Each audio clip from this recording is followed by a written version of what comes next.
بسم اللہ الرحمن الرحیم. یسألونک ماذا ينفقون، وہ سوال کرتے ہیں آپ سے کہ وہ کیا خرچ کریں.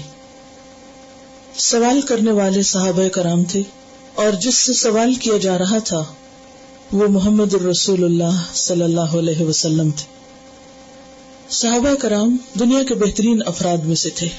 عبداللہ بن عباس فرماتے ہیں میں نے کوئی جماعت محمد صلی اللہ علیہ وسلم کے صحابہ سے بہتر نہیں دیکھی، یعنی دنیا میں کوئی بھی لوگ آپ کے ساتھیوں سے بہتر نہیں گزرے کہ دین کے ساتھ انتہائی شغف اور رسول اللہ صلی اللہ علیہ وسلم کے ساتھ انتہائی محبت اور تعلق کے باوجود انہوں نے سوالات بہت کم کیے.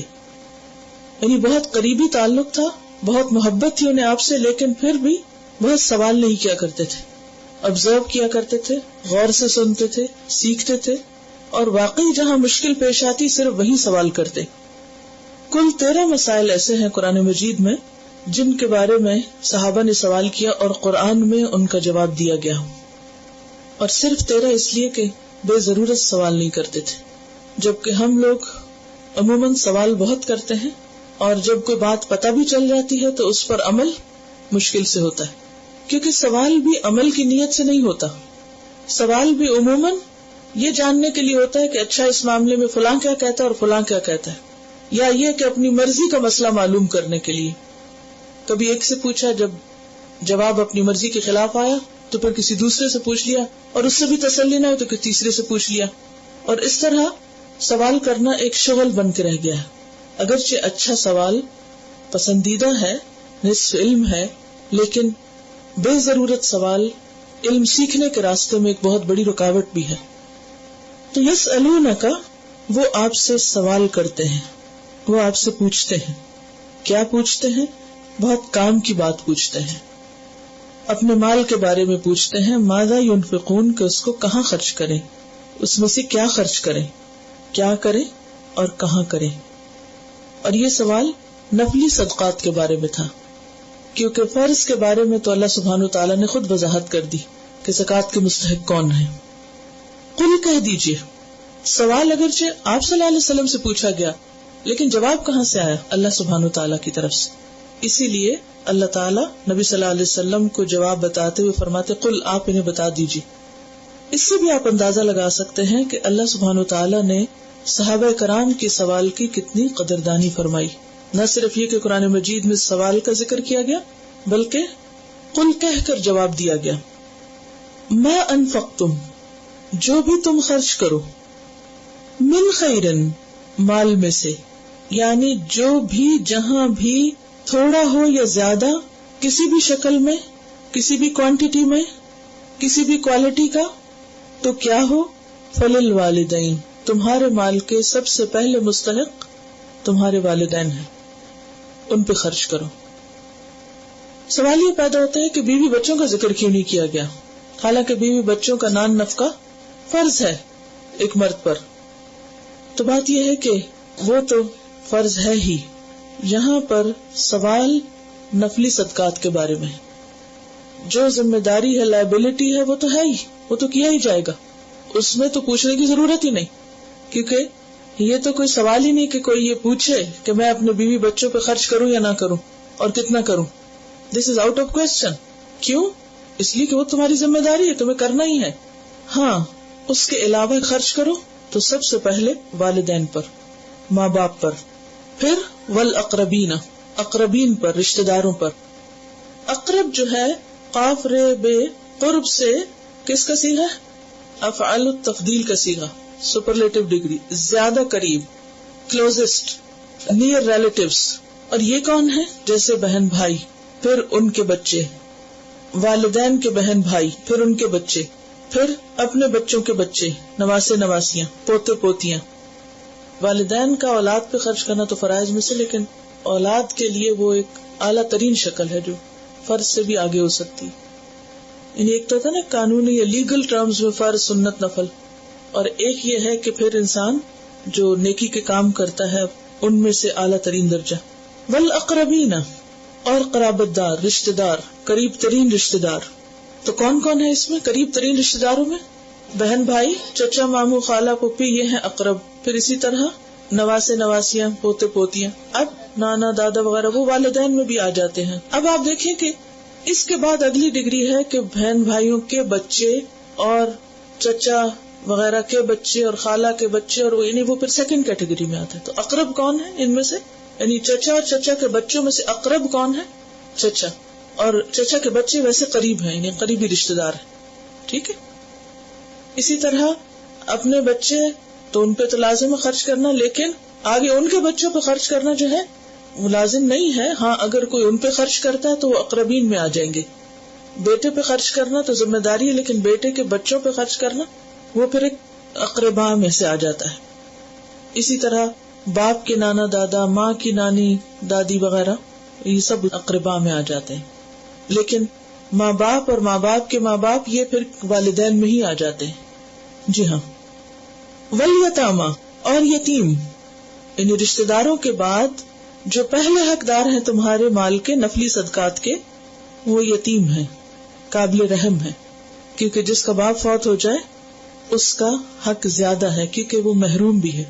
اور ضروری نہیں کہ یتیم غریب ہو، فقیر ہو تو پھر ہی، وہ امیر بھی ہو سکتا ہے، غریب بھی ہو سکتا ہے، لیکن ان کو دیتے دلاتے رہو ان کی حوصلہ افزائی کے لیے.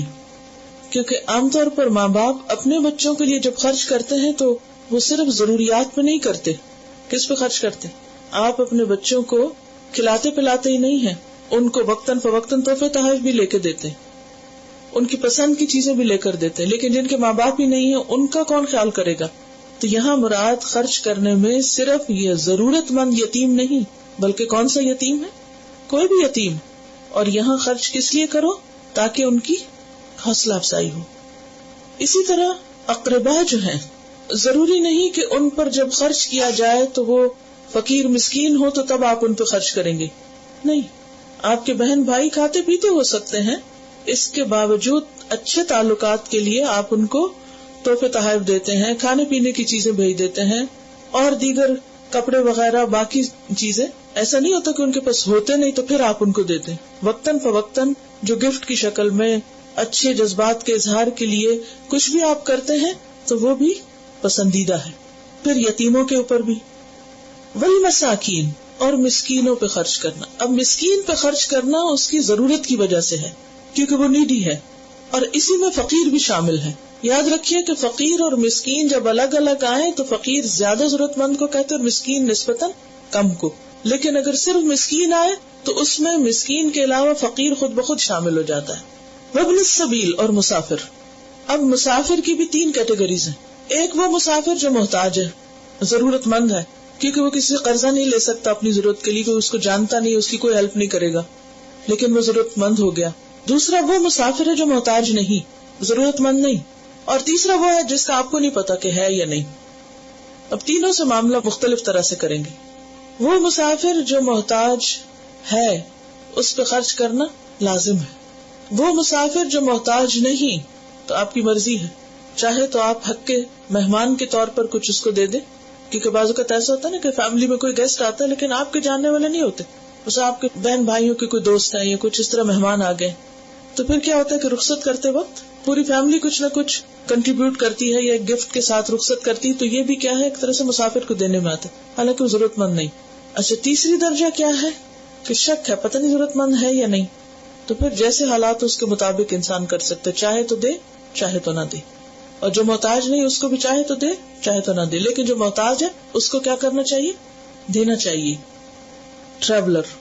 وما تفعلوا من خیر، اور جو بھی تم کرو گے خیر میں سے، اور یہاں خیر سے مراد انفاق یا کوئی بھی نیکی کا کام ہے.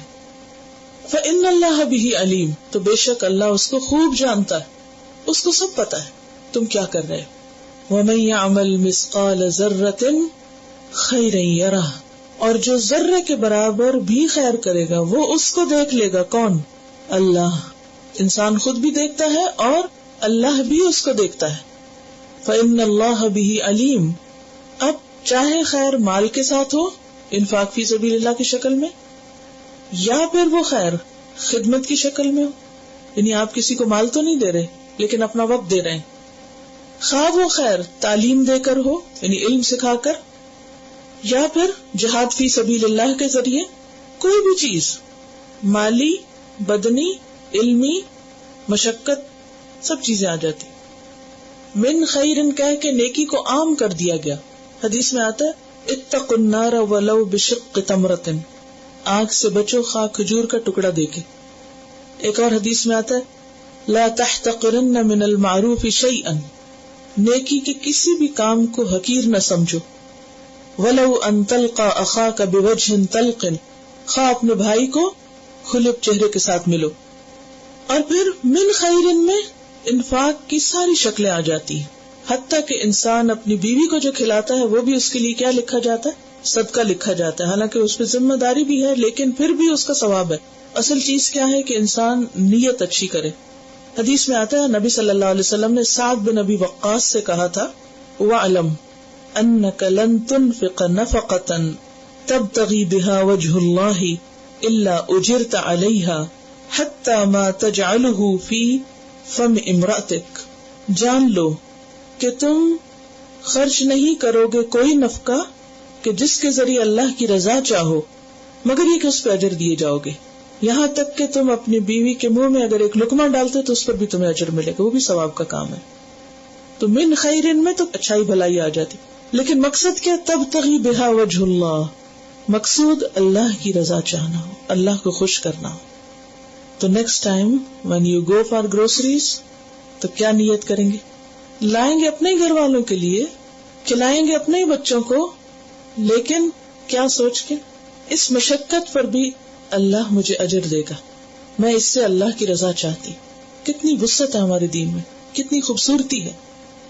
اسی لیے جب حضرت عبداللہ بن مسعود کی بیوی زینب جو کام کرتی تھی، کوئی ہنر تھا ان کے پاس اور اس سے وہ مال کماتی تھی، تو ان کا مال جو تھا وہ ان کے گھر میں ہی خرچ ہو جاتا تھا. وہ اپنے شوہر پہ بھی خرچ کرتی، بچوں پہ بھی خرچ کرتی، کیونکہ شوہر کے پاس کوئی جاب نہیں تھی.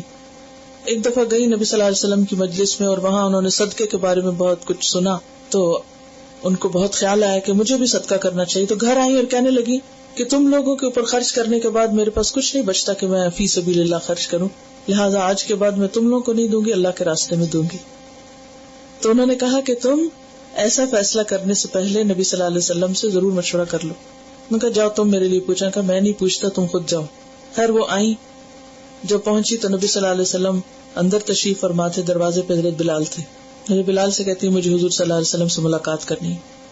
تو انہوں نے اندر جا کے کہا کہ زینب آپ سے ملاقات کرنا چاہتی ہے. زینب نے کہا تھا میرا مت بتانا، لیکن جب نبی صلی اللہ علیہ وسلم نے حضرت بلال سے پوچھا کہ کون سی زینب، کہا عبداللہ بن مسعود کی اہلی. تو پھر وہ آپ نے انہیں کو بلایا، انہوں نے یہی سوال پوچھا کہ میں جو کچھ کماتی ہوں سارا میرے بچوں پہ اور شوہر پہ لگ جاتا ہے، میرے پاس کچھ نہیں بچتا، تو کیا یہ صدقہ شمار ہوگا؟ کیا اس پر مجھے اجر ملے گا؟ تو اس پر آپ صلی اللہ علیہ وسلم نے فرمایا کہ ہاں، دوہرا اجر ہے، ایک صلہ رحمی کا اور دوسرا صدقے کا. تو ایک شخص اگر اپنے بیوی بچوں پہ بھی اللہ کی رضا کے لیے خرچ کرتا ہے، یا اپنے والدین کو دیتا ہے، یا اپنے رشتہ داروں پہ خرچ کر رہا ہے، یا پھر مسافروں پہ خرچ کر رہا ہے، لیکن مقصد کیا ہے، مطلب کیا ہے؟ اللہ کی رضا، تو اس پر اجر ہی اجر ہے. کیونکہ ایک انسان کے بچے زیادہ حقدار ہوتے ہیں کس چیز کے؟ کہ وہ ان کی ضروریات پوری کرے. لیکن اس کا یہ مطلب نہیں ہے کہ انسان ساری توجہ اور ساری عنایت صرف بچوں پہ ہی کرتا رہے. ضروریات پوری کرنا اپنی جگہ ہے، لیکن تعیشات کی تو کوئی لمٹ ہی نہیں، تو اینڈ لیس ہے. آپ ایک چیز لے کر دیتے تھوڑی دن کے بعد وہ آؤٹ ڈیٹڈ ہو جاتی، پھر کہتے ہیں اس سے اگلا ورژن آپ ان کو لے دیں، نیکسٹ، کہیں بھی کچھ کیا ہی نہیں، تو اس میں تو پھر کوئی اینڈ نہیں. تو مراد اس سے کون سا صدقہ ہے کہ جو ان کی ضروریات پر خرچ کیا جائے، جیسے گروسریز وغیرہ یا اور ضروریات زندگی. تو بات یہ ہے کہ ہمیں اپنا دل جگانے کی ضرورت ہے. ہر موقع پہ لکھ لیں اپنے کاموں میں کیا کرنا ہے، دل جگانا ہے. کیونکہ ہم ہر کام سوئے ہوئے دل، سوئے ہوئے دماغ کے ساتھ کرتے ہیں، بس روٹین ہی آٹومیٹک مشینیں بن گئے. کھانا پکا رہے ہیں، بس چمچہ ہلا رہے ہیں کیونکہ یہ ہلانا ہے، یہ نہیں سوچتے کہ یہ بھی اجر کے باعث بات ہے اور میں اللہ کی خاطر کر رہی ہوں. حالانکہ ہمارے پاس وقت ہوتا ہے، ایسا نہیں کہ لیکن ہم عموماً کیا عذر کرتے ہیں، وہ بھول گیا تھا، یاد نہیں رہا. کہاں بھولے، کیوں بھولے تھے، کہاں تھا دماغ تمہارا؟ سویا ہوا تھا، ایسے چیزوں میں کھویا ہوا تھا کہ جن کی ضرورت نہیں تھی. تو متقی کون ہوتا ہے؟ کہ جس کا دل جاگتا رہتا ہے، جو بھی کام کرتا ہے شعور کے ساتھ کرتا ہے، وہ اپنی نیت کو بار بار دہراتا رہتا ہے کہ میں کیوں کر رہا ہوں، میرا کسی پہ احسان نہیں ہے، مجھے اس کا صلہ اور اس کا اجر اپنے رب سے چاہیے۔ تو اس آیت سے ہمیں کیا پتہ چلتا ہے کہ صحابہ نے سوال کیا تھا کیا خرچ کریں، تو اللہ تعالیٰ نے اس کا جواب بعد میں دیا، کیا وما تفعلوا من خیر، اور مزید وضاحت کر دی کہاں پر خرچ کریں۔ انہوں نے پوچھا تھا کیا کریں، تو اللہ تعالیٰ نے کیا جواب دیا، کہاں کریں۔ کیوں؟ کیونکہ کیا تو پھر کیا ہی رہ جائے گا اگر یہ نہ پتا ہوا کہ کہاں کرنا۔ اگر آپ سوچئے ان کے سوال پر اگر اللہ تعالیٰ صرف یہ بتاتے وما تفعلوا من خیر فإن اللہ بہ علیم، تو پتہ نہ چلتا کہ ہم کیا کیا کریں۔ لیکن یہ اللہ تعالیٰ کی خاص مہربانی ہے کہ اس نے ہمیں کھول کھول کے بتا دیا کہ والدین پہ کرو، رشتہ داروں پہ کرو، یتیموں پہ کرو، مسکینوں پہ کرو، مسافروں پہ کرو، مجال وسیع ہے۔ اور اس سے بھی آگے وما تفعلوا من خیر، انفاق کرو یا کوئی اور نیکی کا کام کرو، فإن اللہ بہ علیم، یاد رکھو یقیناً اللہ سب جانتا ہے، وہ دلوں کے حال بھی جانتا ہے۔ کوئی اور نہ دیکھ رہا ہو، کسی اور کو نہ پتا ہو کہ تم کیا کر رہے ہو، اس کو پتا ہے، لہٰذا وہ تمہیں پوری پوری جزا دے گا، حتیٰ کہ ذرے برابر بھی نیکی کرو گے تو اس کا بھی بدلہ پاؤ گے۔ کتب علیکم القتال، تم پر جنگ کرنا فرض کر دیا گیا۔ کتبہ بمانا فرضہ، پیچھے پڑھ چکے ہیں، کہاں پڑھا تھا؟ کتب علیکم الصیام، جی ہاں۔ جیسا کہ آپ کو معلوم ہے کہ نبی صلی اللہ علیہ وسلم اور صحابہ جب تک مکہ میں تھے تو 13 سال تک ان پر بہت سی تکلیفیں آئیں اور بہت ان پہ ظلم و ستم ڈھائے گئے، اور وہ چاہتے تھے کہ بدلہ لیں، لیکن اللہ تعالیٰ نے ہمیشہ منع کر دیا کہ نہیں، ہاتھ روک کے رکھو، کفوا ایدیکم، ابھی نہیں۔ لیکن جب ہجرت ہو گئی اور نبی صلی اللہ علیہ وسلم مدینہ میں سیٹل ہو گئے، بلکہ ابھی ابتدائی دور ہی تھا، تو پھر کیا ہوا؟ جہاد فرض کر دیا گیا، جنگ فرض کر دی گئی۔ جب تک فرض نہیں تھا کہ لوگ سوال کرتے کہ کب آئے گی اللہ کی مدد، کب ہم جواب دے سکیں، کب ہم انتقام لے سکیں، کب بدلہ لے سکیں گے۔ لیکن جب حکم آ گیا تو پھر کیا ہوا؟ لوگ ڈرنے لگے، وَهُوَ كُرْهٌ لَكُمْ، اور وہ ناپسند ہے تم کو۔ یہ ناپسند نہیں کہ اللہ نے فرض کیوں کیا ہے، اللہ کا حکم نہیں ناپسند۔ کیا ناپسند ہے؟ جنگ کرنا ناپسند ہے، اور یہ طبیعی چیز ہے، انسان کی طبیعت کے اوپر گراں ہے۔ اب مثال کے طور پر، اب چونکہ آپ اس سچویشن میں نہیں، لہٰذا اس کو پوری طرح سمجھ نہیں سکیں گے، عام روزمرہ زندگی سے مثال لیجیے۔ کئی دفعہ ایسا ہوتا ہے نا، جب آذان ہوتی ہے تو اس سے پہلے آپ انتظار میں ہوتے ہیں، اچھا کب ہوگی اذان، کب نماز کا وقت ہوگا، اور جب اذان ہو جاتی تو پھر آپ کیا کہتے ہیں، اچھا اذان ہوگی، اب نماز پڑھنا ہے۔ اب یہ جو آپ کی تھوڑی سی وہ ایک بوجھ سا آپ کے اوپر آتا ہے، اچھا اب نماز ادا کرنی، تو اس کا کیا مطلب ہے؟ آپ نماز کو پسند نہیں کرتے؟ ایسا تو نہیں ہے، اللہ کا حکم ناپسند ہے، نہیں۔ مومن کبھی ایسا نہیں کرتا، اور ہو ہی نہیں سکتا کہ کوئی مسلمان ہو اور اس کو نماز ادا کرنا پسند نہ ہو۔ نبی صلی اللہ علیہ وسلم نے نماز کے بارے میں کیا فرمایا؟ میری آنکھوں کی ٹھنڈک ہے۔ وہ تو مومن تو انتظار میں رہتا ہے کہ کب وقت ہوگا کہ میری ان مشقتوں سے جان چھوٹے اور میں جا کے تھوڑا سا ریلیکس کروں، کیونکہ آپ دنیا کے کاموں میں کیا ہو رہا ہے، تھک رہے ہوتے ہیں، اور نماز میں جا کے ہاتھ منہ دھو کر اللہ کے حضور حاضر ہو کر ذکر اذکار کرتے ہیں تو ساری تھکاوٹ دور ہوتی ہے۔ تو مومن تو انتظار کرتا ہے۔ لیکن اب کیا ہوتا ہے کہ جب آپ اپنے کام کاج میں رندے ہوئے ہوتے ہیں اور اتنے میں اذان آ جاتی تو پھر آپ کو تھوڑی سی ایک وہ ہوتی نا ہیزیٹیشن سی کہ اچھا اب یہ چھوڑ کر مجھے وہاں جانا ہے۔ تو یہی حال صحابہ کا تھا، ایسا نہیں تھا کہ انہیں اللہ کے حکم پر کوئی اعتراض تھا۔ ہوا سے مراد یہاں قتال ہے کہ وہ لڑنا تم کو پسند نہیں، اور کرہ جو ہے یہ مکروہ کے معنوں میں ہے، مصدر مفعول کے معنوں میں ہے، یعنی طبعاً، کیونکہ اس میں مشقت ہے، جان جانے کا اندیشہ ہے اور خوف ہے۔ وَهُوَ كُرْهٌ لَكُمْ وَعَسَىٰ، اور امید ہے، ان تکرہوا شیئا، کہ تم ایک چیز کو ناپسند کرو، ایک چیز سے کراہت کرو، تمہیں ناگوار ہو، وَهُوَ خَيْرٌ لَكُمْ، اور وہی تمہارے حق میں بہتر ہو۔ کیوں؟ اس لیے کہ بعض چیزیں دیکھنے میں مشکل ضرور لگتی ہیں لیکن اپنے انجام کے اعتبار سے بہت بہترین ہوتی ہیں، بہت فائدہ مند ہوتی ہیں۔ مثلا دوا پینا ایک ناپسندیدہ عمل ہے لیکن اس کا انجام اچھا ہوتا ہے، لہذا اچھے انجام کی خاطر آپ کو وہ ایک ناگوار عمل مرغوب ہو جاتا ہے، اگرچہ آپ کا دل نہیں چاہتا لیکن آپ پھر بھی اس کو کیوں لے لیتے ہیں؟ کیونکہ وہ نتیجے کے اعتبار سے اچھا ہے۔ اب جنگ کرنا تمہیں ناپسندیدہ لگ رہا ہے کہ اس میں تمہیں تکلیف ہوگی، تم زخمی ہو سکتے ہو، تمہاری جان جا سکتی ہے، تمہارا مال جا سکتا ہے، لیکن دیکھو تمہیں ملے گا کیا کچھ، تمہیں اجر ملے گا، تمہیں غنیمت ملے گی، اور اگر غنیمت نہ بھی ملی تو شہادت ملے گی، تو ان میں سے نقصان تو کہیں بھی نہیں. وَهُوَ خَيْرٌ لَكُمْ، وہ تمہارے حق میں بہتر ہے. اس کے برعکس بہت سی ایسی چیزیں ہوتی ہیں جو بظاہر انسان کو اچھی لگتی ہیں، اٹریکٹیو ہوتی ہیں، لیکن انجام اچھا نہیں ہوتا. وَعَسَىٰ أَن تُحِبُّوا شَيْئًا، ہو سکتا ہے کہ ایک چیز سے تم محبت کرو، مثلاً آپ کا شوق ہے ایک خاص قسم کا گھر خریدنے کا، کسٹم میڈ، یا کوئی خاص ڈگری لینے کا، یا کوئی بھی اور چیز زندگی میں. وَهُوَ شَرٌ لَكُمْ، اور انسان کو نہیں پتا ہوتا وہی شر ہو تمہارے لیے، اسی میں تمہارا نقصان لکھا ہوا. بعض لوگوں کو اولاد سے محبت ہوتی ہے، بچے نہیں ہوتے تو بیٹا ہو کتنا روتے دھوتے ہیں، جو بیٹا ہو جاتا ہے وہی وبال جان بن جاتا ہے، وہ مصیبت بن جاتا ہے. اور یہ کیوں کہا گیا؟ یہ اس خاص کانٹیکس میں بھی ہے. مثلاً اے مسلمانوں، تم کو اپنی جان دینا پسند نہیں، تو مطلب یہ ہے کہ تم پھر دنیا میں رہنا چاہتے ہیں، تو رہو دنیا میں رہتے رہو گے تو کیا ہوگا؟ بہت ساری مشقتیں اور تکلیفیں بھی ہوں گی. اور یہ بات ایک عام اصول کے طور پر بھی ہے، یعنی یہ جو حصہ ہے نا آیت کا، وَعَسَىٰ أَن تَكْرَهُوا شَيْئًا سے وَهُوَ شَرٌ لَكُمْ تک، یہ اس کانٹیکس میں بھی ہے قتال کے، اور عام اصول کے طور پر بھی لیا جا سکتا ہے. زندگی کا ایک عمومی اصول کہ جب انسان کو کوئی چیز ناگوار لگے تو ہمیشہ یاد رکھے کہ اس میں فائدہ بھی ہوگا، اس میں بھلائی بھی ہے. اور اسی طرح اگر انسان کسی چیز میں فائدہ سمجھ رہا ہے اور وہ اس کو حاصل نہیں ہوتا تو یہ یاد رکھے کہ اس میں میرا نقصان بھی ہو سکتا ہے. کیوں؟ واللہ یعلم، کیونکہ اللہ جانتا ہے، اور اللہ جانتا ہے کہ اچھا کیا ہے اور برا کیا ہے. وَأَنْتُمْ لَا تَعْلَمُونَ، اور تم نہیں جانتے. اس آیت سے ہمیں پہلی بات تو یہ پتہ چلتی ہے کہ مدینہ میں آنے پر مسلمانوں پہ جہاد یا جنگ فرض کی گئی تھی، لیکن یہ یاد رکھیے کہ جنگ کرنا فرض کفایہ تو ہے لیکن فرض عین نہیں. فرض عین ہونے کے لیے اس کی کئی ایک شرائط ہوتی. فرض عین کا کیا مطلب؟ جیسے نماز فرض ہے، اس کی کئی ایک شرائط ہیں، اس کے ارکان ہیں. نمبر 1 یہ کہ اس وقت فرض عین ہوتا ہے جب مسلمانوں کے پاس اس کی قدرت ہو، طاقت ہو، جسمانی یا مالی یا اس کی تیاری ہو.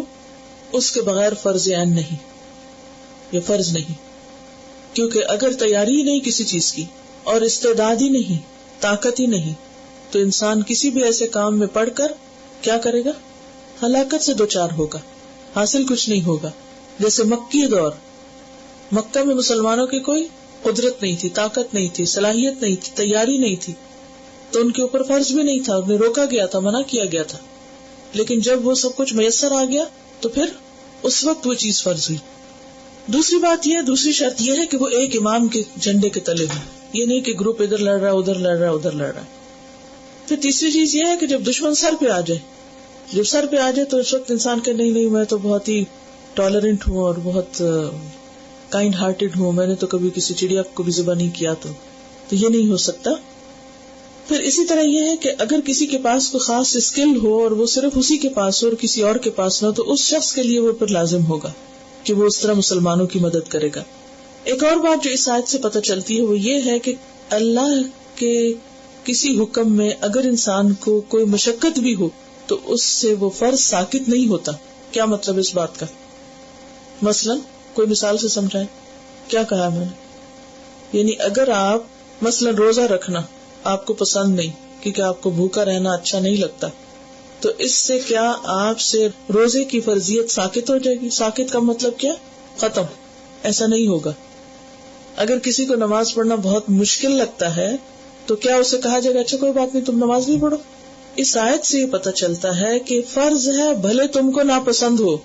ٹھیک ہے، نماز فرض ہے بھلے تم کو نماز پڑھنی مشکل لگتی، روزہ فرض ہے چاہے تمہیں مشکل لگتا ہے، حج فرض ہے چاہے تمہیں مشکل لگتا ہے، زکوٰۃ دینا فرض ہے چاہے تمہیں مال خرچ کرنا مشکل لگتا ہے. تو جو فرائض ہیں ہم پر وہ مشکل بھی ہوں تو بھی یا ہمیں ناپسندیدہ بھی ہوں تو بھی ان کی فرضیت ختم نہیں ہوتی. ہاں یہ ہے اس میں پھر کچھ سہولت ہو جاتی. مثلا اگر کوئی شخص بیمار ہے یا کمزور ہے اور اس کے لیے روزے میں مشقت ہے، تو پیچھے آپ پڑھ چکے ہیں کہ وہ دوسرے دنوں میں روزہ رکھ لیں. کھڑے ہو کے نماز نہیں پڑھ سکتے، بیٹھ کے پڑھ لیں، لیکن صحت مند ہونے کی شکل میں نہیں، بیمار ہونے کی شکل میں. دوسری بات یہ پتہ چلتی ہے کہ اصل علم اللہ کے پاس ہے کسی بھی چیز کے فائدے اور نقصان کا. لہذا اگر کسی عبادت کا وقتی فائدہ نظر نہ بھی آئے تو بھی کرنی چاہیے. دین کے بہت سے احکامات ہوتے ہیں نا، تو ہم ان پہ کہتے ہیں کیوں کریں، کیا فائدہ ہوگا. مثلاً آپ بچوں کو کہتے ہیں کہ نماز پڑھو، کیا کہتے ہیں؟ پہلے آپ ہمیں اس کی لاجک سمجھائیں کہ کیا فائدہ ہے اس کے پڑھنے کا. قرآن پڑھو تو اس کے اوپر کئی حجتیں کریں گے. تو بات یہ ہے کہ جتنے بھی اللہ تعالیٰ نے احکامات ہم کو دیے ہیں، چاہے ان کی لاجک ہمیں سمجھ آئے یا نہ آئے، ان کا ظاہری فائدہ معلوم ہو یا نہ ہو، کیا کرنا چاہیے؟ عمل کر لینا چاہیے. کیوں؟ کیونکہ اللہ کا علم تمہارے علم سے زیادہ ہے. واللہ یعلم وانتم لا تعلمون. تو جب اللہ کا علم زیادہ ہے تو اللہ پر اعتماد کرو، اور خواہ وہ چیز ناپسند ہے پھر بھی کرو، کیونکہ الٹیمیٹلی انسان پھر تجربہ کر کے بھی دیکھ لیتا ہے کہ بہرحال وہی چیز زیادہ فائدہ مند تھی. عام روزمرہ زندگی میں بھی ہم دیکھتے ہیں نا کہ ماں باپ کی بہت سی باتیں ہمارے اوپر کیا ہوتی ہیں، مشکل، ناگوار. یا کہیں پر بھی آپ کام کرتے ہیں، وہاں کی کچھ پابندیاں آپ کے اوپر ناگوار، لیکن جب آپ ناگوار ہونے کے باوجود بھی کر گزرتے ہیں ان کو، تو کچھ ہی عرصے کے بعد آپ کو پتہ چلتا ہے کہ اس میں میرا ہی فائدہ تھا. تو دین کے احکامات پر بھی عمل کیا سوچ کے کر لیں؟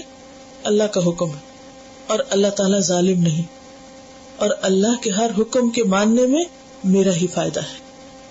پھر اسی طرح یہ ہے کہ انسان کو یہ نہیں کہا گیا کہ اگر کوئی چیز ناپسند ہے یا مشکل ہے تو تم اس کو پسند کرو، یا کوئی چیز پسند ہے تو تم اس کو چھوڑ دو.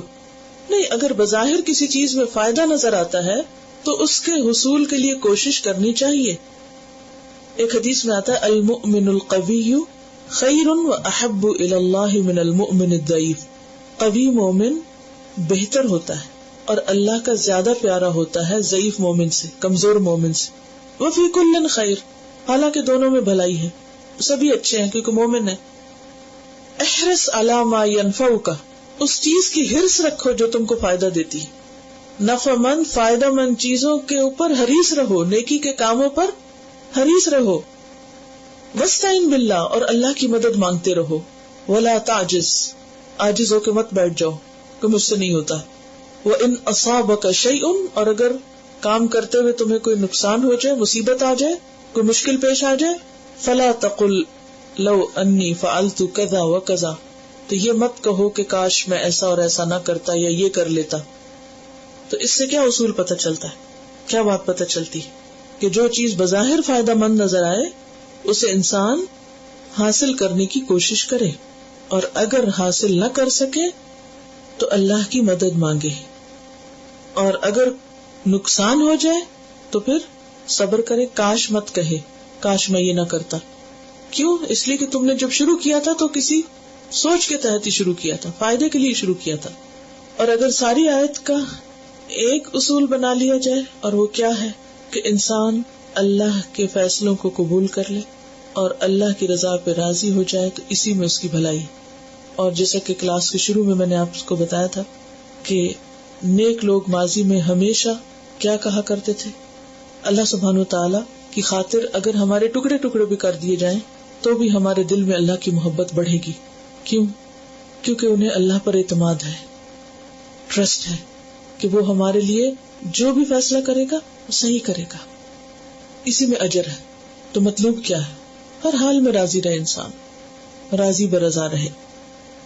وہ ایک کہانی پڑھی تھی میں نے کہ ایک شخص کسی جنگل میں رہتا تھا، اس کے پاس ایک گدھا تھا اور ایک کتا تھا اور ایک مرغا تھا. گدھے پہ وہ سامان وغیرہ لاتا تھا، کتا رکھوالی کرتا تھا اور مرغا اذان وغیرہ دیتا. اب ہوا یہ کہ بلی آئی مرغا کھا گئی، کہنے لگا اسی میں کوئی بہتر ہو. بھیڑیا آیا گدھا کھا گیا، کہ اس میں بہتری ہوگی، اور اس کے بعد وہ کتا بھی مر گیا. ایک دفعہ بھی اس کے منہ سے یہ نہیں نکلا کہ کیوں میرے ساتھ بڑا ظلم ہو. کہنے لگا اس میں خیر ہے، بلائی بلائی. ہر دفعہ اس نے کہا اچھا ہی ہوا. ابھی جہاں وہ ٹھہرا ہوا تھا وہیں پر تھا کہ اس کے قریب کچھ اور لوگ رہتے تھے، ان پہ ڈاکہ پڑا اور وہ ڈاکو جو تھے وہ مال بھی لے گئے اور ان لوگوں کو بھی پکڑ کے گرفتار کر کے لے گئے.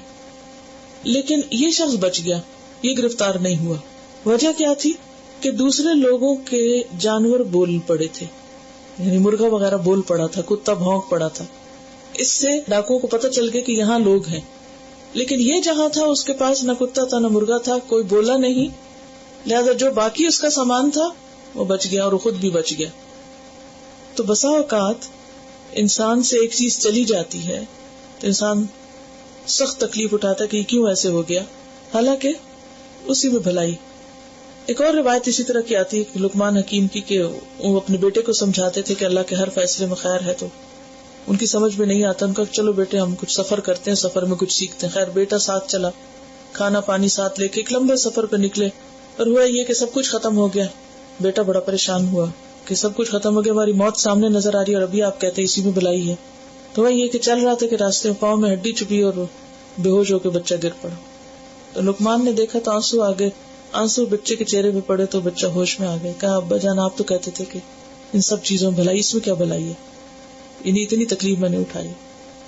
تو وہ جب جا رہے تھے تو راستے میں ایک بستی دور نظر آ رہی تھی، تو ان کو یہ تھا کہ بس تھوڑی دیر میں ہم پہنچ جائیں گے، لیکن وہ چوٹ کی وجہ سے وہ وہیں پڑ گئے. تو ہوا یہ کہ تھوڑی دیر کے بعد اس بستی میں سے ایک دھواں نکلتا ہوا نظر آیا اور وہ بستی ساری تباہ ہو گئی. تو اس پر انہوں نے بیٹے کو بتایا کہ دیکھو اللہ تعالیٰ نے ہمیں وہاں جانے سے روک دیا، ورنہ اگر ہم وہاں پہنچ تو ہم بھی اس مصیبت میں پھنستے. تو بات یہ ہے کہ بسا اوقات انسان پر ایک کے بعد ایک مشقت اتنی شدید آتی ہے کہ انسان سوچتا ہے یہ ہو کیا رہا ہے، یہ بھی چلی گئی چیز، وہ بھی چلی گئی، وہ بھی، ہر چیز چلے گی مجھ سے. تو یہ تو اللہ تعالیٰ کا رحم نہیں مجھ پر، کیونکہ ہم کیا سمجھتے رحمت کس کو، بس فضل ہوتا جائے، ہماری ہر دعا قبول ہوتی جائے، ہماری مرضی کی سب چیزیں ہم کو ملتی جائے، پھر ہم کہتے ہیں کہ اللہ ہم سے راضی. تو جتنی بھی کسی کی زندگی میں پریشانی ہو، کرنا کیا چاہیے، یہ سوچنا نہیں چاہیے اسی میں بھلائی. اپلائی کیا تھا یہاں آنے کے لیے، تو پہلی بار میں ہمارا ریجیکٹ ہو گیا، نہیں ہم کو اجازت ملی آنے کے لیے. تو ہم لوگوں کو بہت افسوس تھا، کافی محنت کی تھی، کافی پیپر ورک اور سب کچھ کیا تھا، لیکن نہیں ملا. تو بہت افسوس بھی ہوا کہ نہیں جا سکیں گے، اور بچوں کی تعلیم کا مسئلہ اور کیا ہوگا کیا نہیں ہوگا. پھر اسی دوران میرے والد کی طبیعت بہت زیادہ خراب ہوئی، اور اتنی زیادہ خراب ہوئی کہ بالکل بچنے کی کوئی امید نہیں رہی. تو ہم لوگوں کو ان کی خدمت کا موقع ملا، اور اس کے بعد 1.5-2 مہینے 3 مہینے کے بعد ان کا انتقال ہو گیا اسی حال میں. تو اس وقت اس بات پہ ہم لوگوں نے اتنا شکر ادا کیا کہ اگر ہم لوگ کینیڈا آ گئے ہوتے تو کبھی بھی ان کی خدمت ہمارے نصیب میں نہیں آتی. تو اتنا اس آیت میں بار بار یہ آیت پڑھتی تو یہی سوچتی تھی کہ یہ اللہ تعالیٰ کا صرف اور صرف رحم و کرم تھا، جیسے اس میں بڑا اچھا سمجھ رہے تھے کہ ہم کاج چلے گئے ہوتے، اور آ تو ہم بعد میں بھی گئے، جب اللہ کا حکم ہے تب آ گئے، لیکن اس وقت کی جو ہمیں خدمت مل گئی وہ کبھی بھی نہیں مل گئی. تو یہ جو چیزیں اللہ تعالیٰ ہمارے مقدر میں کر دیتا ہے بہتری کی، تو ہمیں اگر توکل ہو اللہ تعالیٰ کی ذات پہ تو وہ ضرور ہم کو مل کے رہتے ہیں. تو خلاصہ یہ کہ ہمیشہ حسن ظن رکھیں اللہ کے بارے میں، اللہ کے بارے میں ہمیشہ حسن ظن، اچھا گمان. اور اللہ تعالیٰ اپنے بندے سے پھر کیسا معاملہ کرتا ہے، جیسا بندہ اس کے بارے میں گمان رکھتا ہے. جو بندے اللہ کی رضا پہ راضی رہے، اللہ ان سے پوچھے گا بتا اب تیری رضا کیا ہے. یسألونک عن الشہر الحرام قتال فیہ، وہ آپ سے پوچھتے ہیں کہ حرام مہینوں میں جنگ کرنا کیسا ہے. اس آیت کا ایک سبب نزول ہے، اور وہ یہ کہ نبی صلی اللہ علیہ وسلم نے 2 ہجری میں جمادی الاخری کے اندر صحابہ کرام کا ایک چھوٹا سا گروہ بھیجا تھا قریش کی نقل و حرکت کو دیکھنے کے لیے. اس کو سریہ بولتے ہیں، یہ خاص مشن پہ تھا وہ گروپ، اور اس کے امیر تھے عبداللہ بن جہش. آپ نے ان کو ایک خط دیا اور کہا چلتے جانا، جب 2 دن کا سفر مکمل ہو جائے تو یہ خط پڑھنا. 2 دن کے بعد جب انہوں نے اس خط کو پڑھا تو آپ نے حکم دیا تھا کہ تم مکہ اور طائف کے بیچ میں ایک جگہ نخلا، اس کی طرف رخ کرو اور دیکھو کہ قریش کی نقل و حرکت کیا ہے، کیونکہ خطرہ تھا کہ کہیں حملہ آور نہ ہو جائے یا پیچھے نہ آئے. بہرحال جب وہ وہاں پر پہنچے تو وہاں قریش کا ایک قافلہ ان کو ملا جو 4 افراد پر مشتمل تھا. نبی صلی اللہ علیہ وسلم نے ان کو جنگ کے لیے نہیں بھیجا تھا، لیکن وہ حالات ایسے پیدا ہو گئے کہ انہیں اس کے اوپر حملہ کرنا پڑا. اب اس میں سے ایک شخص تھا ابن الحضرمی، اس کو انہوں نے مار دیا، 2 کو قید کر لیا، 4 بھاگ نکلا. جس دن یہ حادثہ ہوا اس دن 30 جمادی الاخری تھا، لیکن حقیقت میں وہ پہلی رجب ہو چکی تھی، چونکہ آخری رات کا چاند جو ہوتا ہے وہ بے شک کی حالت میں ہوتا ہے. بہرحال جب یہ بات ہوئی تو اس پر مشرکین نے ایک طوفان برپا کر دیا اور یہ کہا کہ یہ اپنے آپ کو پیغمبر کے ماننے والے کہتے ہیں، اور ان کا حال یہ ہے کہ حرام مہینوں کی حرمت کو انہوں نے پامال کی، کیونکہ عربوں کے ہاں ان سیکرڈ منتھس کی حرمت صدیوں سے تھی اور اس کے بارے میں بہت سینسیٹیو بھی تھے. اب یہ ہوا کہ جب یہ گروپ واپس آیا تو ان کے اندر ایک بہت گلٹ تھی کہ ہم سے غلطی ہو گئی، اب ہم کیا کریں، کہیں ہماری ساری محنت اکارت تو نہیں گئی، ضائع تو نہیں گئی. تو اس پر انہوں نے آ کے سوال کیا. اللہ تعالیٰ فرماتے ہیں یسألونک عن الشہر الحرام قتال فیہ، یہ آپ سے پوچھتے ہیں کہ حرام مہینے میں جنگ کرنا کیسا ہے. اس سے یہ بھی پتہ چلتا ہے کہ رسول اللہ صلی اللہ علیہ وسلم صحابہ کرام کے لیے مرجع علم تھے. جب وہ کنفیوژن کا شکار ہوتے یا وہ کوئی نیکی کا کام کرنا چاہتے تو آپ ہی کی طرف لوٹتے, آپ سے مشورہ کرتے, آپ سے پوچھتے, اپنے غم اور دکھ آپ سے آ کے شیئر کرتے. ان کہہ دیجیے جواب اللہ کی طرف سے آ رہا ہے, قتال فیہ کبیر, کہ اس میں جنگ کرنا بہت بڑا گناہ. یعنی اسلام ان مہینوں کی حرمت کو باقی رکھتا ہے, انہیں حلال نہیں کرتا. وہ کون سے مہینے؟ ذوالقعدہ, ذوالحجہ, محرم اور رجب, کہ ان مہینوں کی حرمت باقی ہے اور اس میں جنگ کبیرہ گناہ ہے, بڑا گناہ ہے. وصد عن سبیل اللہ, اور اللہ کے راستے سے روکنا, وکفر بہ, اور اللہ کا انکار کرنا, والمسجد الحرام, اور مسجد حرام سے لوگوں کو روکنا, واخراج اہلہ منہ, اور اس کے رہنے والوں کو, صحابہ کرام اور نبی صلی اللہ علیہ وسلم کو وہاں سے نکالنا, اکبر, زیادہ بڑا گناہ ہے. اب ایک ہے کبیر اور ایک ہے اکبر, دونوں کا فرق پتہ چل رہا ہے. پہلے بھی میں آپ کو اس کے بارے میں بتاتی رہی ہوں, جیسے اللہ اکبر, اللہ سب سے بڑا, اکبر, اسلم, افضل, اصغر, احسن, سپرلیٹو ڈگری, سب سے بڑا. یعنی اگرچہ یہ ایک غلطی ہے جو بھولے سے ہو گئی ہے مسلمانوں سے, جس کو تم اتنی شہرت دے رہے ہو, اتنا بدنام کر رہے ہو, لیکن تم اپنے جرائم پہ بھی نظر ڈالو کہ تم نے کیا کیا غلط کیا ہے. اور وہ کیا ہے؟ نمبر 1, اللہ کے راستے سے روکا ہے. مکہ میں مشکل کیا تھی مسلمانوں کو کہ جو بھی اسلام لاتا اس کی زندگی تنگ ہو جاتی. اسلام نہیں لانے دیتے تھے, عبادت نہیں کرنے دیتے تھے. کوئی نماز ادا کرتا تو اس کی شامت آتی, کوئی قرآن پڑھتا تو اس کی شامت آتی. مسلمان چپ چپ کے عبادت کیا کرتے تھے. تو فرمایا اللہ کے راستے سے روکنا زیادہ بڑا گناہ ہے. اور کیا بڑا گناہ ہے؟ وہ کفر بھی, اللہ کا انکار, کفر کرنا. جیسے ابو جہل اور ابو لہب, یہ سارے لوگ کیا کر رہے تھے؟ جانے بوجھے سب انکار کر رہے تھے نبی صلی اللہ علیہ وسلم کا, اللہ کی وحدانیت کا شرک کر رہے تھے. کہا کہ یہ سب سے بڑا گناہ ہے. والمسجد الحرام, اور لوگوں کو مسجد حرام میں جا کر عبادت کرنے سے روکنا, یہ مسجد حرام کا احترام نہ کرنا, کیونکہ نبی صلی اللہ علیہ وسلم بعض اوقات خانہ کعبہ میں نماز ادا کر رہے تھے اور آپ کے اوپر لا کے اوجھ رکھ دی جاتی. فرمایا یہ اس سے بھی بڑا گناہ ہے. واخراج اہلہ منہ, اور مکہ سے, منہ سے مراد یہاں مکہ ہے, مکہ سے, مکہ کے رہنے والوں کو نکال دینا, اکبر عند اللہ, اللہ کے نزدیک بہت بڑا گناہ ہے. والفتنۃ اکبر من القتل, اور فتنہ, فتنے سے مراد شرک بھی ہوتا ہے, اور فتنے سے مراد مومنوں کو اذیت دینا, پرسیکیوشن. اکبر من القتل, یہ قتل سے بھی زیادہ بڑا ہے. کون سے قتل سے؟ وہ جو اس گروپ سے حرام مہینے میں شک کی وجہ سے ہو گیا تھا. تو اس سے کیا پتہ چلتا ہے کہ گناہوں کے درجات ہوتے ہیں. کچھ گناہ بڑے ہوتے ہیں لیکن کچھ اس سے بھی بڑے ہوتے ہیں. حرام مہینے میں جنگ بڑا گناہ ہے, لیکن اس سے بھی زیادہ بڑے بڑے گناہ کون سے ہیں؟ جیسے اللہ کے راستے سے روکنا. اب آپ دیکھیے کہ اہل مکہ کا بھی اللہ کے راستے سے روکنا معلوم ہے, معروف ہے سب کو, لیکن ہم ذرا اپنے حالات پر بھی نظر ڈالیں کہ بعض اوقات ہم خود لوگوں کو دین سے روکنے والے بن جاتے ہیں. سبیل اللہ سے مراد کیا ہے؟ اللہ کا دین, اللہ کا طریقہ. مثلا کوئی مثال دے گا, کوئی شخص دین کے احکامات پر بہت توجہ سے عمل کر رہا ہو, پرٹیکولر ہو, چھوٹی چھوٹی باتوں کا خیال رکھتا ہو, چھوٹی چھوٹی سنتوں کا, تو اس کو کہنا کہ اتنے ایکسٹریمسٹ نہیں بنو, زندگی مشکل ہو جائے گی. یہ کیا ہے؟ کس چیز سے روکا جا رہا ہے؟ اللہ کے راستے سے. اگر ایک شخص سنت پر عمل کر رہا ہے, چاہے چھوٹی چھوٹی سنتیں ہیں, اسے دائیں ہاتھ سے لینا دینا, دائیں جوتا پہلے پہننا, اتارتے ہوئے بایاں پہلے اتارنا, چھینک آنے پہ ایکسکیوز می اور سوری کرنے کے بجائے الحمدللہ کہنا, یہ کیا ہے؟ اللہ کے راستے پہ چلنا ہے. تو چھوٹی نیکی ہو یا بڑی نیکی, تو کسی کو دین پر عمل کرتے ہوئے دیکھ کر اس کو کرنے نہ دینا, اور یہ کہنا کہ تم نے تو زندگی حرام کر رکھی, ہماری بھی اور دوسروں کی بھی. تو یہ کیا ہے؟ دراصل اللہ کے راستے سے روکنا. اسی طرح اگر کوئی شخص دین کی تعلیم حاصل کر رہا ہے, مثلا آپ لوگ یا کوئی اور ہے, اب وہ پڑھ رہا ہے, سیکھ رہا ہے, اپنی نیند قربان کرنی پڑتی ہے اس کے لیے, تھکنا پڑتا ہے, چھٹی کا دن قربان کرنا پڑتا ہے, آنا پڑتا ہے. اب اگر کوئی یہ کہے کہ اتنا مت تھکاؤ اپنے آپ کو, اس کی ضرورت نہیں, مت کرو یہ, تو یہ بھی کیا ہے؟ اللہ کے راستے سے روکنا. ایک شخص اپنی ضرورت اور طلب کے مطابق سیکھ رہا ہے, اس کو سیکھنے دو, یا کوئی سکھا رہا ہے اس کو سکھانے دو, تو یہ بھی اس سے روکنا ہے. تو ان سب چیزوں کے بارے میں فرمایا کہ اللہ کے راستے میں, کیونکہ نہیں انل معروف جو ہے, نیکی کے کام سے روکنا, یہ دراصل منافقوں کی صفت ہے, مومنوں کی نہیں. اب اس میں ایک اور روکنا بھی ہوتا ہے. مثلا اگر کوئی شخص بیمار ہے اور وہ روزہ رکھ رہا ہے, اور آپ کو پتا ہے کہ روزہ رکھے گا تو کیا ہوگا, اس کی ہلاکت ہوگی, تو یہ روکنا کیا اسی میں آئے گا؟ یہ نہیں آئے گا. تو کچھ ایسے بھی نیکی کے کام ہوتے ہیں کہ جن کو کرنے سے بڑا نیکی کا کام متاثر ہوتا ہے, تو اس سے روکنے میں حرج نہیں ہے. پھر اسی طرح اللہ کا انکار تو بالکل کلیئر چیز ہے. مسجد حرام میں داخل ہونے سے روکنا, صرف مسجد حرام نہیں, کسی بھی مسجد میں جانے سے روکنا. بعض اوقات مائیں اپنے بچوں کو روکتی, کیوں روکتی؟ آپ نے سنا کبھی کسی نے روکا بچوں کو مسجد جانے سے؟ آپ چاہتے ہیں کہ جائیں, لیکن بعض بچے چاہتے ہیں اور ماں باپ نماز جماعت سے پڑھنے سے روکتے ہیں, اتنی ارلی تم اٹھ جاتے ہو. اب اگر کوئی بچہ ہے, اس کی ہمت آپ جیسے نہیں, اس کی ہمت آپ سے زیادہ ہو سکتی ہے, وہ کم سو کے بھی گزارا کر سکتا ہے, کیونکہ ہر شخص مختلف ہوتا ہے. اب اگر وہ دین پر عمل کرنا چاہتا ہے تو اس کو مت روکو. اخراج اہلہ منہ اکبر عند اللہ والفتنۃ اکبر من القتل, اور فتنہ جو ہے یہ قتل کرنے سے بھی زیادہ بری چیز ہے. اور فتنہ, فساد, پرسیکیوشن, لوگوں کی زندگی حرام کرنا, اور پھر یہ دین کے راستے میں فتنہ تو ہے ہی, عام روزمرہ زندگی میں بھی جو فتنے ہوتے ہیں ان کے قریب نہیں جانا چاہیے, فتنوں سے دور رہنا چاہیے. کیوں؟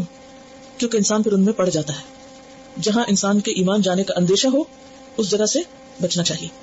اگر آپ کو معلوم ہے کہ کوئی خاص کتاب پڑھنے سے یا کوئی خاص لیکچر سننے سے یا کسی خاص مجلس میں جانے سے آپ کا ایمان متاثر ہوگا, آپ کا ایمان کا لیول لو ہو جائے گا, تو پھر کیا کرنا چاہیے؟ پھر مطلب دیکھو تو صحیح کیا ہوتا ہے, دیکھنا تو ہر چیز کو چاہیے.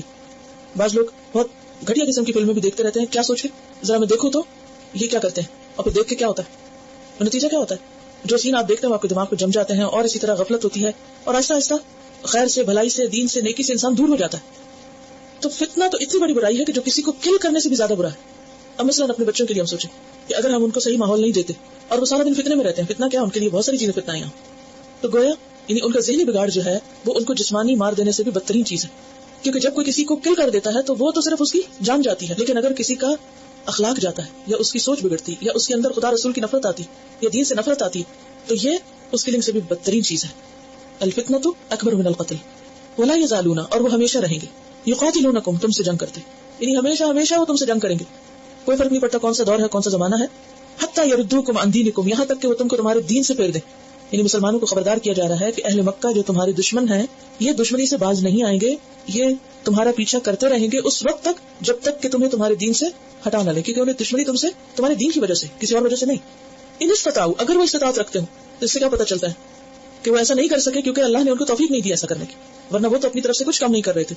جنگ احزاب میں دیکھیں ہر طرف سے گروہ آ کے مدینہ کو گر لیے تھے, ختم کرنے پہ تل گئے تھے. اور پھر مسلمانوں کو خبردار کیا جا رہا ہے وَمَن يَرْتَدِدْ مِنْكُمْ, اور تم میں سے جو مرتد ہوگا, جو ریورٹ ہو جائے گا, دین چھوڑ جائے گا, ان دین ہی, اپنے دین سے, یعنی دین اسلام کو چھوڑ دے گا, فَيَمُتْ, پھر مر جائے اسی حالت میں, کس حالت میں, کفر کی حالت میں, وَهُوَ كَافِرٌ, اس حال میں کہ وہ کافر ہے, فَأُولَئِكَ, تو ایسے لوگ, حَبِطَتْ أَعْمَالُهُمْ, ان کے اعمال ضائع ہو گئے. کون سے اعمال؟ اسلام کی حالت میں جو کچھ بھی کیا تھا, جیسے نماز, روزہ, حج, زکات, سب ضائع, سب ختم. چھوٹی نیکیاں, بڑی نیکیاں, پھر دنیا میں بھی, والآخرت, اور آخرت میں بھی.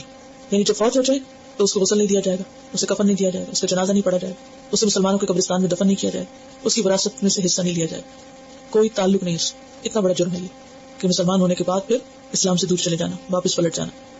ہاں اگر کوئی توبہ کر لے تو پھر اس میں سے کچھ بھی اس پہ لاگو نہیں ہوگا. ہاں اس کی پچھلی نیکیاں تو ضائع ہوگی, ہو سکتا ہے توبہ سے پھر وہ پلٹ آئے. اور امام شافعی کہتے ہیں کہ اگر اس نے حج کیا تھا پہلے تو اب دوبارہ اسے حج دہرانا نہیں پڑے گا, یا جو اس کی نمازیں تھی دوبارہ نہیں لوٹائے گا.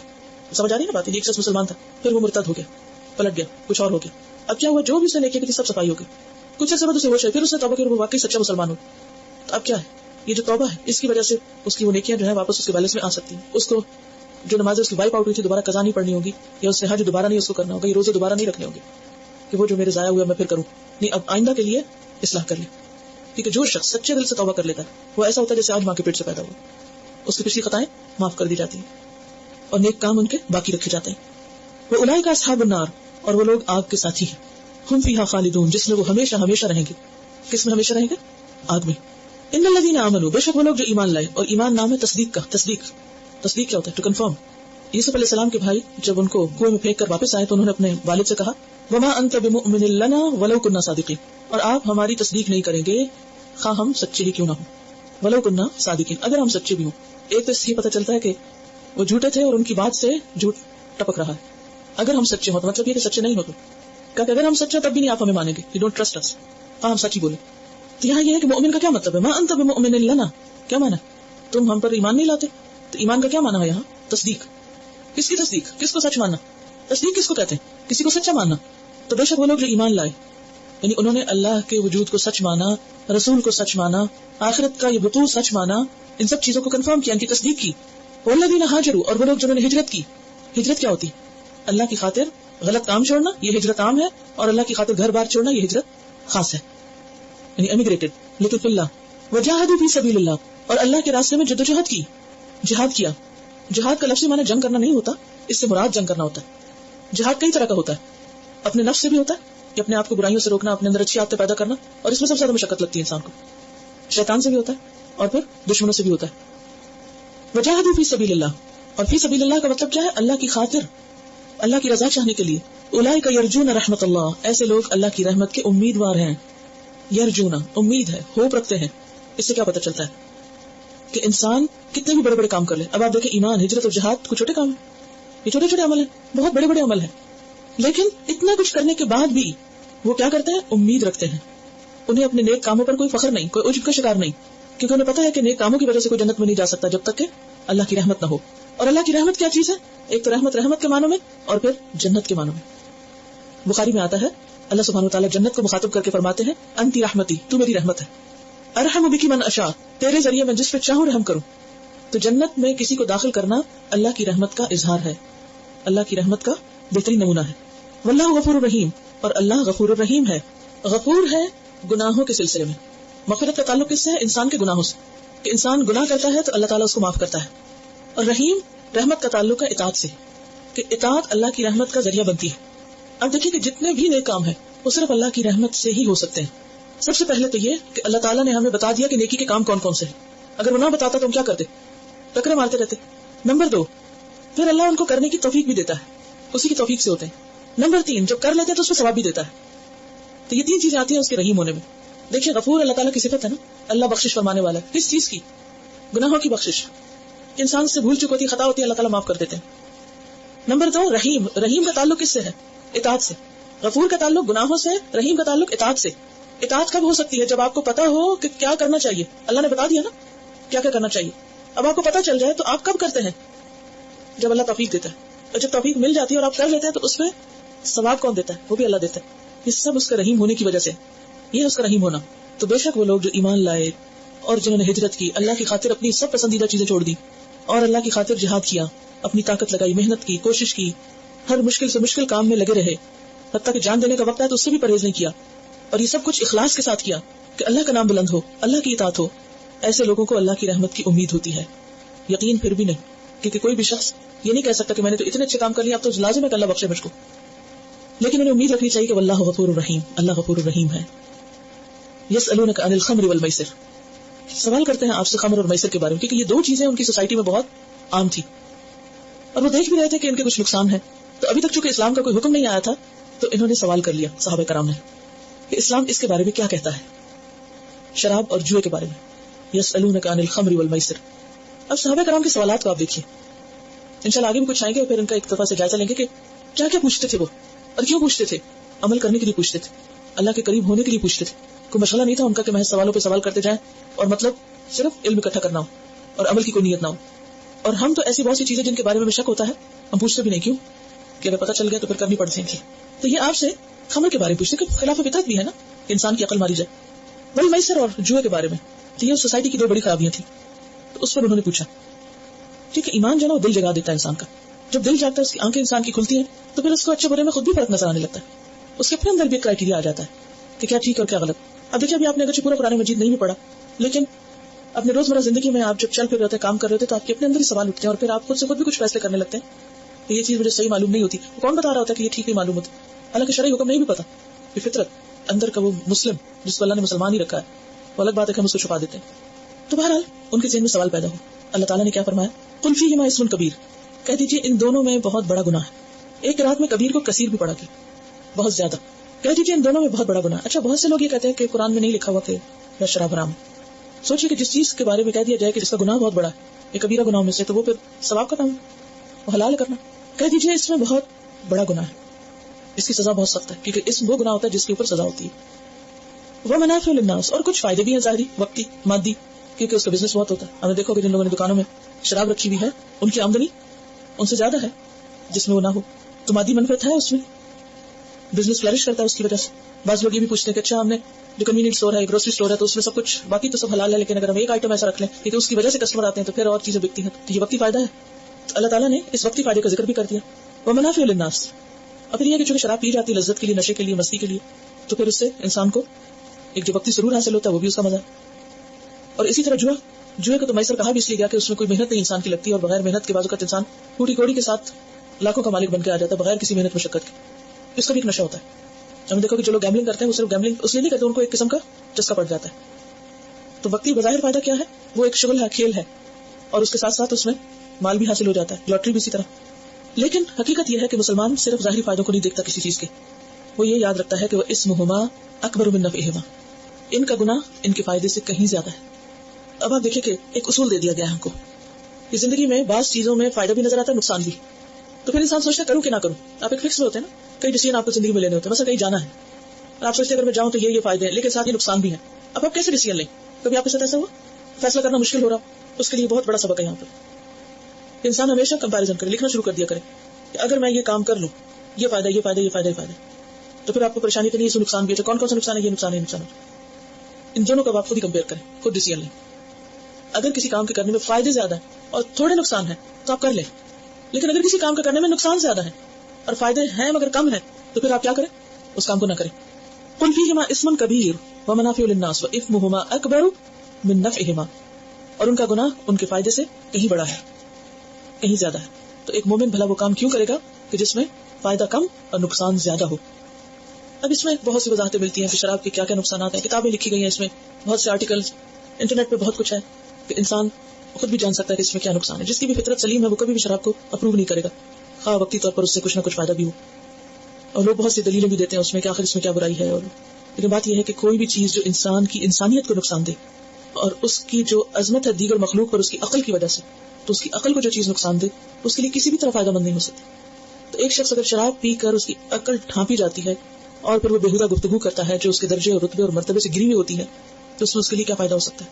پھر بسا اوقات انسان بے دردی سے مال لوٹاتا ہے، اس کو اور چیزوں میں ضرورت ہے لیکن وہ صرف نشے کی خاطر کنگال ہوا چلا جا رہا ہے. بیوی بچے کھانے کو نہیں ان کو کچھ ملتا اور یہ اپنی صرف ضرورت انجوائمنٹ کے لیے اپنے اوپر ضرورت سے زیادہ خرچ کر رہا ہے.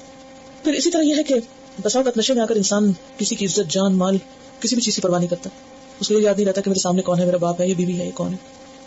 کچھ بھی کر سکتا ہے. جس کی عقل حاضر نہیں ہو کسی بھی قسم کا غلط کام کر سکتا. حتیٰ کہ بعض اوقات لوگ خودکشی کر لیتے ہیں، بعض اوقات لوگ دوسروں کو قتل کر دیتے ہیں، بعض اوقات اپنے ہی مال کو تباہ کر لیتے ہیں، آگ لگا دیتے ہیں. کئی ایسے قصے اور واقعات آپ نے بھی سنے ہوں گے. اسی طرح میسر یہ ہے کہ جوا میں بھی نقصان ہے. اس میں سب سے بڑی بات یہ کہ ایک تو وقت کا ضیاع ہے، ایک بیکار کام ہے. دوسری بات یہ ہے یعنی جوئے کے نقصان میں کہ یا انسان جیتتا ہے یا ہارتا ہے. اب آپ کہیں گے جیتنے کا کتنا زیادہ فائدہ، ہاں بظاہر فائدہ ہے، لیکن جس کا مال انسان لوٹ کے لا رہا ہے اس کے دل میں کیا ہو جاتا ہے؟ نفرت، عداوت، بغض. اور اس بغض کا نتیجہ پھر کیا نکلتا ہے کہ بسا اوقات لوگ ان لوگوں کو مار ڈالتے ہیں جو ان سے جیت جائیں، ان سے حسد کیا جاتا ہے. اور نقصان کیا ہے کہ اگر انسان ہار گیا تو نقصان ہی نقصان ہے. اور ان سب سے بڑی بات یہ ہے چونکہ اللہ نے منع کیا، اللہ کی نافرمانی. مختصر سے یہ بتا دوں کہ شراب کے بارے میں پہلا حکم یہی ہے جو اس جگہ پر آیا ہے.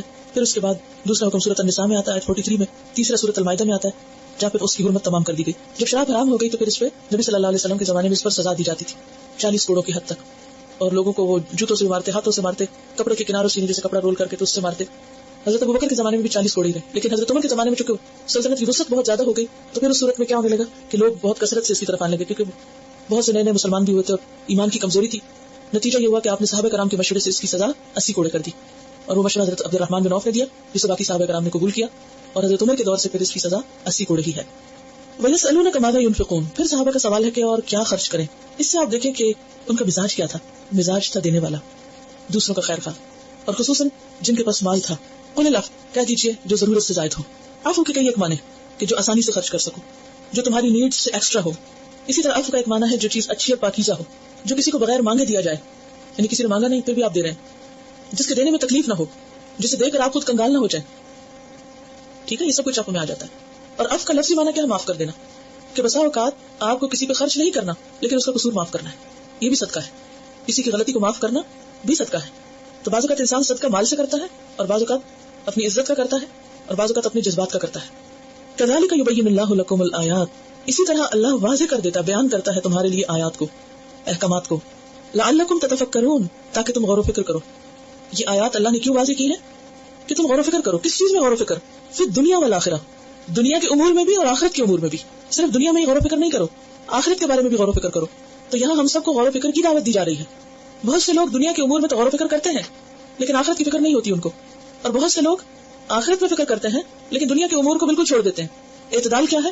فکر کرو اس کی، دنیا اور آخرت کی.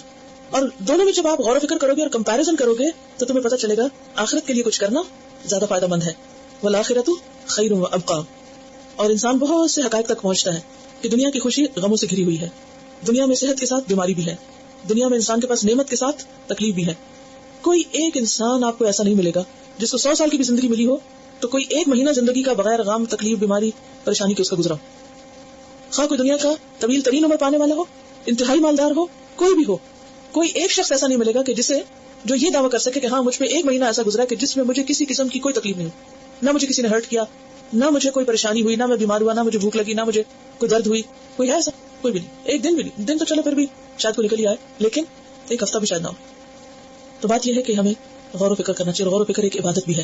وَيَسْأَلُونَكَ عَنِ الْيَتَامَىٰ، اور وہ آپ سے یتیموں کے بارے میں پوچھتے ہیں، کیونکہ اس سے پہلے ایک آیت نازل ہوئی تھی جس میں سورۃ النساء میں اللہ تعالیٰ نے فرمایا ان الذین یأکلون اموال الیتامی ظلما انما یأکلون فی بطونہم نارا، بے شک وہ لوگ جو یتیموں کے مال ظلم کے ساتھ کھاتے ہیں وہ اپنے پیٹوں میں آگ بھرتے ہیں. سورۃ الانعام میں فرمایا 152 ولا تقربوا مال الیتیم الا بالتی ہی احسن، یتیم کے مال کے قریب بھی نہ جاؤ مگر احسن طریقے سے. اب یہ تھا کہ جب لوگوں کے پاس کوئی فوت ہو جاتا اور خصوصاً جب جنگوں میں لوگ شہید ہو جاتے تو ان کے بچے پیچھے رہ جاتے، تو ضرورت تھی کہ ان کو پالا جائے، ان کو پروٹیکٹ کیا جائے، ان کا خیال رکھا جائے. لیکن یہ مشکل تھی کہ ان کو اپنے ساتھ ملایا جائے یا الگ الگ ان کا خرچہ اور سونا بستر کھانا پینا الگ کر دیا جائے اور پھر ساتھ بھی رکھا جائے. تو اس پر اللہ تعالیٰ نے فرمایا قل اصلاح لہم خیر، کہہ دیجیے کہ ان کی اصلاح کرنا بہتر ہے. یعنی اصلاح کا کام ہر زمانے ہر دور اور ہر وقت میں بہتر ہے، اور خصوصاً یتیموں کے ساتھ کوئی بھی جو تم ایسا معاملہ کرو جس میں ان کی بھلائی مقصود ہو تو وہ تم کر سکتے ہو. وَإِن تُخَالِطُوهُمْ، اور اگر ان کو اپنے ساتھ ملا جلا لو، فَإِخْوَانُكُمْ، تو تمہارے بھائی ہیں، اکٹھے بھی رہ سکتے ہیں ان کے ساتھ، ایک پلیٹ میں کھا سکتے ہو. تو اس کا اصول کیا ہوگا؟ مثلا ایک گھر کے 8 افراد ہیں، 4 یتیم بچے ہیں، تو جب کچھ پکایا جائے گا تو اسی پروپورشن کے ساتھ ان کے مال میں سے خرچ کیا جائے گا. لیکن یہ نہیں کہ ان کے برتن بھی الگ رکھے جائیں اور ان کو دھونے کے لیے صابن بھی الگ رکھا جائے اور پھر ان کے نہانے کا صابن الگ اور ان کے ہر چیز ان کے سونے کی جگہ الگ ہو، تو وہ تو ایک مصیبت ہو جائے.